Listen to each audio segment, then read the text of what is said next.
Welcome to Deep Dive. So today we're plunging into something really fascinating and honestly often pretty misunderstood. Intuition. You know, that gut feeling, Yeah. right? Or that sudden aha moment, that little inner voice that kind of nudges you, even when you can't quite explain why. We're talking about the incredible internal compass. Exactly. And for centuries, intuition, well, it's often been seen as something mysterious almost magical, really. But what's truly fascinating, I think, is that it has these really profound roots, both in, our emotional landscape, but also in the actual science of how our brains work. So our mission in this deep dive is really to unpack what intuition is, explore how it works, the mechanisms behind it, and most importantly, is show you how you can harness this powerful inner guide wisely in your own life, cut through the noise or confusion that can sometimes get in the way. Okay, let's definitely unpack that, because if it's not magic, what is this silent wisdom we feel? How does it actually work? Right. Well, at its core, intuition is your brain's incredible capacity to perceive, understand, or maybe even anticipate something, like immediately, without needing conscious reasoning. Think of it as a super fast mental shortcut. A mental shortcut. Okay. Yeah. So imagine a really seasoned firefighter, right? Responded to countless alarms, walks into a burning building, and just instantly feels this pull to the left. And moments later, the ceiling collapses exactly where they would have been. They can't explain why they knew. Wow. But that's intuition. Their brain, drawing on all those past experiences, learned patterns, subtle perceptions, maybe they didn't even consciously register, it just generated a conclusion super fast, way before the logical mind could catch up. It's a very rapid form of knowing. That's a powerful example. Yeah. So when we get that unmistakable gut feeling, maybe sensing someone isn't trustworthy or that something's about to shift in a conversation, even when we can't quite pin down a logical reason for it, that's intuition doing its thing. Like an internal alarm or maybe a quiet whisper guiding us, even if we don't have the bullet points to justify it. That's exactly it. Your brain is connecting pieces so quickly, you're not even aware of the process half the time. Wow. So it's constantly learning, processing, even when we're not consciously thinking about it. That brings up a really interesting point. How much of this is tied to our past experiences? Is it almost like our personal history is constantly feeding this inner system? That's absolutely right. A huge part of how intuition functions is thanks to what psychologists call implicit memory. That's memory for things you've learned unconsciously, like riding a bike, or even just the subtle art of social interaction, stuff you just know how to do. Right. You don't think about the steps anymore. Exactly. And that works alongside the unconscious processing of information. Your brain, it's like this supercomputer constantly storing and recognizing patterns. Faces, voices, attitudes, reactions, even those subtle, emotional vibrations from people and situations. Over time, all this data builds up. It creates this massive internal database, a kind of vast, ever-growing library of your experiences. So when a new situation comes up that even subtly resembles something from your past, boom, your intuition can recognize the pattern and generate a quick insight. So it's less about predicting the future like some mystical thing, and more about our accumulated knowledge being so vast, so interconnected, that it spots connections and potential outcomes faster than our conscious thought can manage. You've got it. And, some people might just be more sensitive to subtle environmental changes or shifts than other people. Things like microexpressions, tiny changes in tone, unstated feelings, that kind of thing. And that sensitivity can further fuel their intuition. Interesting. And while it's true, some people do view this as, say, a spiritual guide or a connection to something larger, the core mechanism we're really talking about today is deeply rooted in this unconscious pattern recognition. It's also really important to note your emotional state and your level of self-connection. They play a huge role here. Well, think about it. When you're feeling more at peace, calm, centered, your intuition tends to come through much clearer, like tuning into a clear radio signal. But if you're anxious, stressed out, maybe feeling disconnected, that can easily cloud it, make it really hard to discern that subtle guidance. Yeah, that makes total sense, like trying to hear a whisper in a really crowded, noisy room. Exactly. Okay, so if it's happening so quickly and kind of beneath the surface, speaking softly as you say, how do we know what genuine intuition actually feels like? What are its defining characteristics? Because honestly, it sounds like it could be tricky to spot amidst all the other internal chatter we all have. You're right, it can be. But authentic intuition, it does have some pretty consistent hallmarks. Once you learn to recognize them, they become quite distinct. First, it's rapid. instantaneous almost. It just appears without you consciously trying to figure something out. Okay. Second, it doesn't always have an obvious logical explanation. You just know it. And actually, trying too hard to rationalize it can sometimes make the feeling fade. Interesting. Third, it feels like a deep certainty, a gut feeling, as you said, a quiet but undeniable knowing, almost like an internal alert system firing gently. And crucially, this is really important, it's typically tranquil and firm, not noisy or agitated or desperate. Okay, calm and firm. Yes, it speaks in a calm, clear voice, not shouting, not a frantic whisper. And finally, it's based on all that accumulated experience and subtle perception we talked about, not a step-by-step analytical process. It's quiet, but undeniable, like a steady compass needle just pointing. That distinction between tranquil and agitated, that feels absolutely key. Really does sound like a silent form of intelligence. Speaking through sensations, maybe, rather than arguments or logical proofs we can easily write down. That's a great way to put it. Like the quiet, confident friend who just knows, while our logical mind is still frantically trying to make a spreadsheet about it. That's the essence of it, yeah. It doesn't feel the need to justify itself with a list of pros and cons. It simply presents itself as a knowing. Okay, but this raises a really important question then. I think one of the biggest challenges for people, myself included sometimes, is telling true intuition, apart from, well, things like anxiety or just overthinking. I know I've struggled with this. How do we tell the difference when all these inner voices can feel so powerful, so urgent sometimes? This is perhaps the most vital distinction to learn to make. And it's where many people stumble, frankly. Let's try and break it down. We can compare them on a few key points. So, intuition. We said its origin is internal, silent, deep in your unconscious knowing, right? Right. The sensation it gives is usually clear, direct, often feels kind of light. A calm knowing, it's speed, immediate, spontaneous.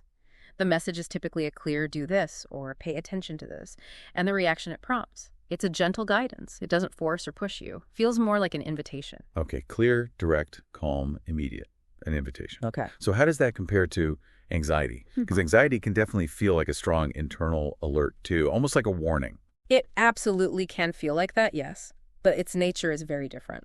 So, anxiety, where does it come from? Usually fear, insecurity, maybe unresolved past traumas, the sensation it generates, restless, tense, distressing. Think of that knot in your stomach, maybe a racing heart, just a general sense of unease or dread. Yeah, definitely familiar. And it often appears in waves, right? It can grow in intensity over time. Its message is always a what if something bad happens scenario. It loves playing out worst case outcomes. And the reaction it creates is a push from fear, often leading to avoidance, maybe paralysis, sometimes even panic. It feels much more like a demand, not an invitation. A demand versus an invitation. That's a really helpful contrast. Okay, what about overthinking? I know a lot of us, myself included, can get stuck in that loop.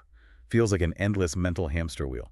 Oh, absolutely. And overthinking is equally distinct when you look closely. Its origin. Often it comes from a need for control or maybe perfectionism, or just a deep insecurity about making the wrong choice. The sensation it creates is tiring, repetitive.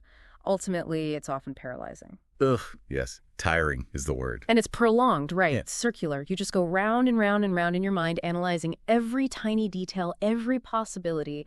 The message is that continuous stream of questions. What if I do this, but then this happens? And then what if that happens? And it leads to blockage or just overwhelming doubt. Makes it incredibly difficult to actually make a decision or take any action. Yeah. Total analysis paralysis. Exactly. So the core takeaway you see when comparing these, authentic intuition is tranquil. It's serene. It's clear. It doesn't shout or impose. It's that quiet knowing. It feels like clarity, ultimately, not chaos. That's incredibly helpful. Seriously.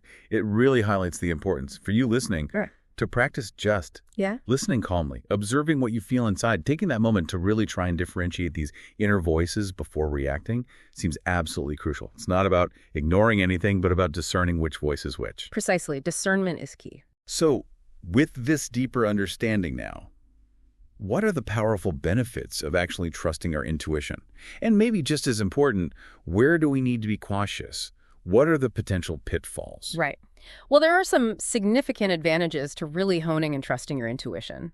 Firstly, it can save you a lot of time, especially when making complex decisions where you just don't have all the logical data readily available. Makes sense. It also captures those subtle signals that pure logic might just completely ignore. It helps you see beyond the obvious facts on paper, perhaps, and it can be a powerful protective mechanism, alerting you to potentially dangerous people or situations before you consciously identify the threat. Think of that sudden get-out feeling you might get somewhere. Yeah, that primal sense. Exactly. Furthermore, learning to trust it really connects you back with yourself. It strengthens your self-confidence, reinforces your inner wisdom as you learn to rely on that deeper knowing. And finally, it can inspire you. It can push you to take brave or creative paths that your logical mind might initially dismiss as, too risky or unconventional. It can open up new possibilities. Those are really compelling benefits, genuinely enhancing decision-making, creativity, even safety. But you mentioned potential drawbacks, too. Where do we need to be cautious? It's not a magic bullet, right? Definitely not a magic bullet, no. It's a double-edged sword, really, and it requires that discernment we talked about. One significant disadvantage. Intuition can be easily confused with fear or maybe unaddressed past experiences, especially if you're not feeling emotionally balanced. Ah, okay, so if you're already anxious. Right. If you're coming from a place of anxiety or maybe past trauma, what feels like intuition might just be that fear or an old ingrained negative pattern sort of masquerading as insight. Also, relying solely on intuition can lead to impulsive decisions without proper logical evaluation of the consequences. It's a powerful input, yes, but it's rarely a complete substitute for critical thinking, especially in really high-stakes situations. Good point. Balance is needed. Balance is key. And, sometimes it can even reinforce existing biases or limited perspectives if you're not filtering it with self-awareness. Because it is based on past patterns, and some of those might be outdated or unhelpful now. And finally, if it's poorly channeled, or maybe if you just fundamentally don't trust it, it can actually cause self-doubt, overanalysis, or even lead to that paralysis we mentioned. Right. Ironically, becoming the very thing it's meant to help you avoid. That last point is fascinating. Can intuition actually cause overthinking? I feel like I've experienced that myself, where a strong hunch just sends my brain spiraling into what-if scenarios. It seems kind of counterintuitive, given we just said it was fast. Yes, it absolutely can trigger it, and it's a really common trap people fall into. Yeah. The problem isn't the intuition itself, though. It's our reaction to it, especially when we don't trust it or when we immediately try to explain it purely logically. Right, trying to force it into a logical box. Exactly. So you might feel a strong, immediate intuition, maybe an alert, a sudden sensation, but then your conscious mind immediately jumps in, searching for rational explanations, building elaborate scenarios, cataloging potential consequences. That's precisely where you fall into the what-if spiral. You're trying to force a logical linear framework onto something that operates on a different nonlinear plane. And this can lead directly to that overanalysis, which then causes anxiety, fear, and ultimately it blocks you from acting. The intuition gave you a clear signal, but the subsequent mental struggle to rationalize it created the blockage in the overthinking. That makes so much sense. It's the fight against the intuition, not the intuition itself, that causes the spiral. Okay. So, with all this incredible insight, what intuition is, how it works, how to tell it apart from the imposters, its pros, its cons, how can we, the listeners, actually use this? How can we harness our intuition as a practical, reliable guide in our daily lives? Okay, so some practical steps. The first, and probably the most crucial one, is simply to listen in silence. Intuition speaks softly, as we've said, not loudly. So you need to consciously create calm spaces in your day. Free from noise, free from distractions, just to hear it. Like meditation or just quiet time? It could be. A few minutes of quiet contemplation, a short meditation practice, even just dedicating 5 minutes each morning to journaling whatever immediate thoughts or feelings arise before your logical mind really kicks into gear. Second, and this is important, don't use it alone. Combine it with logic. Combine it with your accumulated experience. Maybe even have a dialogue with trusted others. Intuition is a powerful input, yes, but it's usually best as part of a more holistic decision-making process. Okay, integrate it, don't isolate it. Precisely. Third, question your emotions. We touched on this. If you're feeling really anxious, stressed out, maybe emotionally hurt, your intuition might be distorted by those feelings. So check in with your emotional state first. Ask yourself honestly, am I reacting from fear here, or am I genuinely receiving insight? That's a vital check-in. Fourth, reflect afterward. After you act on an intuition or choose not to take a moment later to reflect, ask yourself, okay, was that feeling real? Was it accurate? Was it exaggerated? Was it actually useful? Doing this helps you build your own personal database of what reliable intuition feels like for you. It refines your discernment over time. So it's like building that muscle of discernment, learning to trust that quiet voice more and more by checking its track record. Exactly. And finally, number 5, trust, but with equilibrium. Understand that not everything is felt and not everything is thought. Balance is the ultimate key. Intuition really is a profound and powerful form of knowledge. It can warn you, it can guide you, protect you, open paths your logical mind might not even see yet. It's a way of aligning with a deeper truth within yourself. Ultimately, learning to distinguish that true intuition from fear, from trauma, from anxiety, or even just from simple desire or wishful thinking, that's crucial for it to be truly useful. Listening to your intuition really means listening to your personal history, listening to your accumulated experience, and listening to your deepest self. It's about trusting that within you there's a wisdom that knows more than you can consciously explain, and allowing it to be a silent ally for navigating life's complexities. Wow. What an incredible deep dive into intuition. We've really covered a lot, from its scientific roots, surprisingly, to its incredible benefits, and maybe most importantly, how to tell the difference between genuine insight and those misleading feelings. It really does come down to trusting that quiet wisdom within us, doesn't it? And learning to listen with maybe an open mind and an open heart. Indeed. Ultimately, intuition is about aligning with who you truly are, even when your rational mind doesn't fully grasp the why just yet. It's a powerful, silent ally. Perhaps the real magic, as we started off saying, isn't in its mystery, but in the power we unlock when we truly learn to listen to ourselves. Even when our conscious mind is still trying to catch up, it makes you wonder, doesn't it? How much more effective, maybe even fulfilled could we be if we really honed this skill, maybe even from a young age? That's a powerful thought to end on. Thank you so much for listening. We look forward to our next episode.